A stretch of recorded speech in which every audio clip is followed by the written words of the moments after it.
Hey, it's Drybear. A new hotfix has been announced for the First Descendant coming Tuesday that has some great stuff in it. Now keep in mind that we are in the early parts of August. We had just finished the previous cycle from the roadmap that gave us Ultimate Valby, Luna, the new weapon, the Peacemaker, a new skin, and then Gluttony being added as well. And the roadmap that they showed us prior showed a very scrunched two-set window to get us into Season 1 that will start in late August. So early September, late August, we're getting another patch. This is supposedly going to have a new Descendant plus a new Colossus and a new dungeon, a new weapon, a new skin, and a new ultimate. It's looking like the new Descendant is going to be this data mined Scar character, and the new ultimate, it's either going to be Freyna or Blair. Probably Blair, because they did mention they do want to alternate the genders on which ultimates and characters they release. So since we had a female character with Luna and a female ultimate with Valby, we'll probably have a male character with Scar and a male ultimate with Blair coming into the next Season 1 update. But they did announce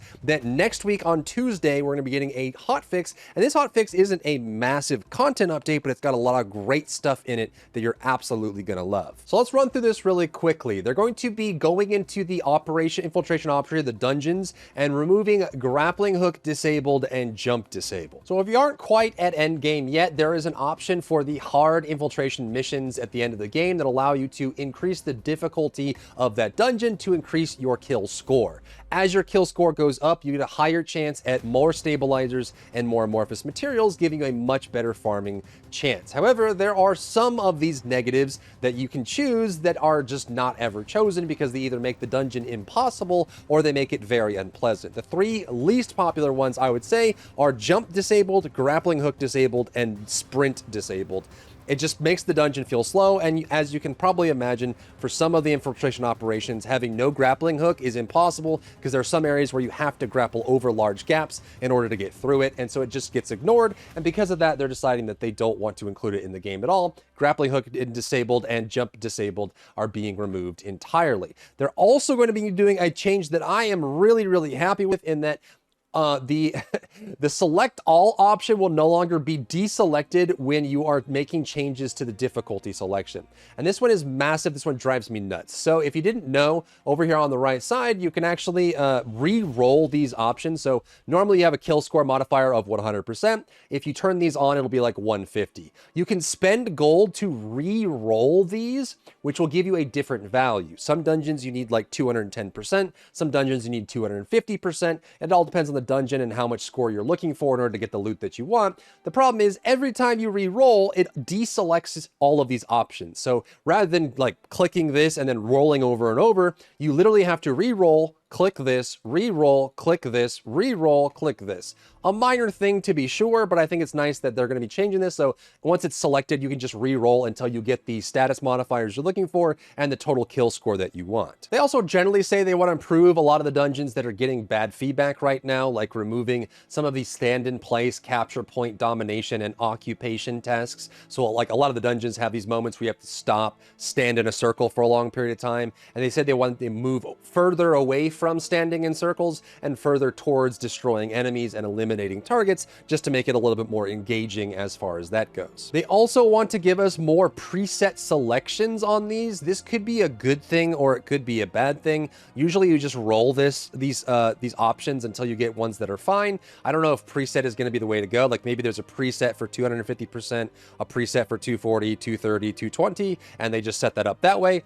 I don't know if I like that or not, because sometimes when you get crit damage isn't applied or weak point is applied, most builds rely on that exclusively, so things get really weird, and it also removes the option to randomize until you get one that fits your build style. So if 250 is always a certain set of modifiers, that could end up getting really pigeonhole-y for some builds as far as clearing the dungeons, so I hope that doesn't become the case, but it could be that when they do pre-selections for that, it could end up being fine. Next, they're updating it so that you can choose restart after completing a group battle, either Special Operation, Infiltration, or the Void Intercept for the Colossi. You can actually choose to restart either with the squad that you're with, or restart alone, which means that, you know, especially for these special operations where you get to a certain wave and everyone leaves, you can just choose to restart by yourself without re-queuing with people, which can be super nice. And they're also going to be adding extra time as well, which is really cool, because right now it is a very short period of time, especially if you're doing a Colossi. You don't really have enough time to like open the globe loot box, grab all the loot, and then restart. Usually miss it, or you have to run really hard to try and get it, so adding some time there is going to be nice. They're also making it so characters are invincible once a Colossus has died. So this one is big for a lot of the AoE, like Devourer or Executioner. If there's a whole bunch of Zappies on the ground or a whole bunch of poison on the ground, and you stand on it to try and get the globe done, you end up dying to that if you don't have any defense or you're already low at HP, so they're just going to make that immune. They're also going to be lowering the difficulty of the Frostwalker mechanism so that it can be a little bit easier to make this match made publicly. I had someone in my my chat on stream today mention this. This could end up being a slippery slope where they end up, you know, pushing the game to be too easy over time, but I do think that if they're going to do these crazy raid wipe mechanics, for something you have to farm a lot, I think Frostwalker is probably a little bit over the edge.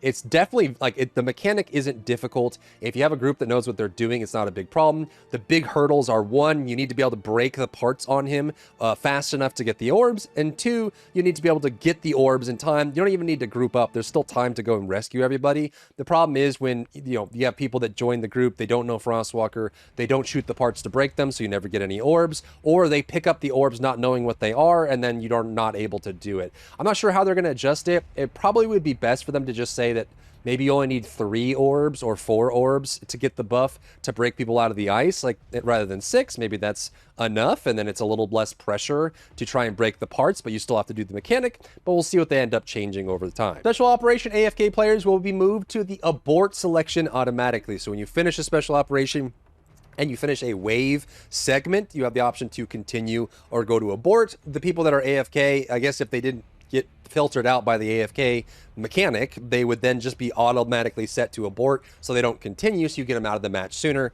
if they are really just mooching and doing that. And they're also going to be reducing monster HP on void reactors and adding more ammo. So this is also another interesting topic. If we go to the map here, a lot of these void reactors, they're actually quite disparate in how hard they are. Some of them are incredibly easy, some of them are incredibly hard, and some of them are just plain annoying. There are some that are just like ridiculously annoying. Like some are in Vespers here. There's one that's like in a cave, and when the immune balls appear, the immune balls go into the ceiling of the cave and you can't shoot them. Stuff like that just gets really, really obnoxious, especially with the amount of HP they have. So what they're planning to do for the Void Reactors is they're going to be lowering the HP of most of the Void Reactor bosses and also adding more ammo. Personally, I feel like they either need to have ammo shoot out of the elites that are coming there, or there needs to be ads in every single one of them, which isn't a great solution, but it is something as an option, or they just need to have a more close-by ammo resupply. I think there is an interesting conversation to be had around whether or not you have a strong enough build to complete the Void Fusion Reactor. You know, and I think that there probably needs to be some better efforts being made from Nexon to combat the dying for ammo or dying for cooldowns meta that we're in right now. A lot of times in Colossus fights, people will go jump off the edge in order to reset their cooldowns and get some ammo back. Same thing goes for Void Reactors. People will die on purpose just to get some ammo back because they're out. And I feel like that's just kind of like a core design problem they need to solve. So they say they're going to be adding new ammo to the Void Reactors. We don't really know how this is going to be implemented yet, but hopefully it is consistent enough where even if you are playing a build that's very ammo hungry, or you don't have a build that's quite strong enough, but you're close, you'll be able to burn that down using the ammo. And some of the higher HP ones, especially on normal mode, that have a ridiculous amount of HP for what they are, that can end up bringing down a little bit, but hopefully not too much. I feel like there should be some difficulty in these, especially clearing these out, but not so much that you have to be, you know, you have to over gear it or out gear it in a way to figure out if you're going to be able to clear it or not. Also, they fixed the Echo Swamp Derelict Covert Void, the Void Fragment. This one actually, like total time wise, it wasn't bad. It just felt horrible. This is the one in Echo Swamp where if you if you go to it, it has 3 portal doors in it, and the portal doors spawn unbelievably slow. It's this one right here. So there's 3 portal doors, and like it spawns 1 mob at a time, and it's on a timer. It doesn't check whether the mobs are dead or alive. It doesn't care, and it's just unbelievably slow. It still is actually a decent farm. It gives 20 inorganic and 3 organic for Freyna farm, but it just feels so horrible because it spawns so slowly. So now this is gonna, the intervals are shortened. They didn't do anything else but shorten the intervals. So this could end up being a really good farm if these actually spawn a lot faster now. They're also fixing a weird interaction with Luna where you don't get proficiency while you're using unique weapons, or for Freyna or for Lepic. I guess if you have your unique weapon out, or Valby, you actually aren't gaining weapon proficiency right now, or there are cases where you aren't,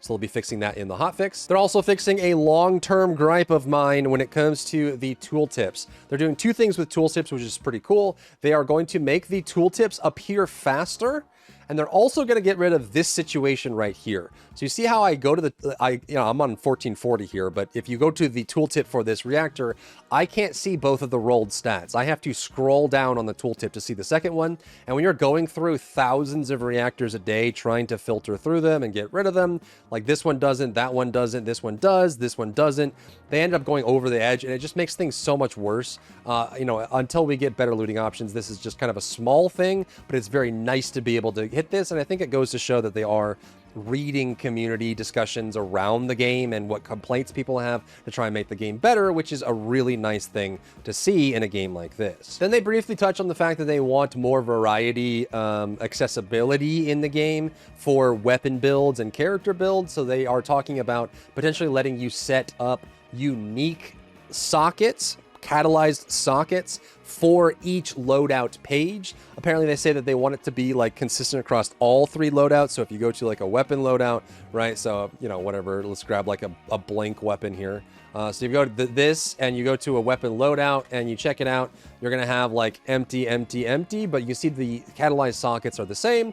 They're saying that they want to be able to change a socket per loadout if you'd like. So maybe setting 1 and 2 are the same for your sockets, and then as you set these, you can change them up. But then maybe in setting 3, you replace this cerulean with something else that allows you to make that specific build different without having to constantly recatalyze and re-level for every single socket, which would give you a little bit more freedom to change different builds on weapons and characters that doesn't require you to constantly reset your character and waste precious crystallization catalysts. And that's it. This hotfix is hitting on Tuesday. Lots of good stuff. And then we'll be hearing more hopefully soon on the upcoming update at the end of the month to see what new character, what new ultimate, boss fight, dungeon, all of that we're going to get. Let me know what you think about this hotfix down below. If you found value in today's video, leave a like down below, leave a comment for the algorithm to help this video get seen by more people. And don't forget to check out my other channels for other content and other stuff and other things.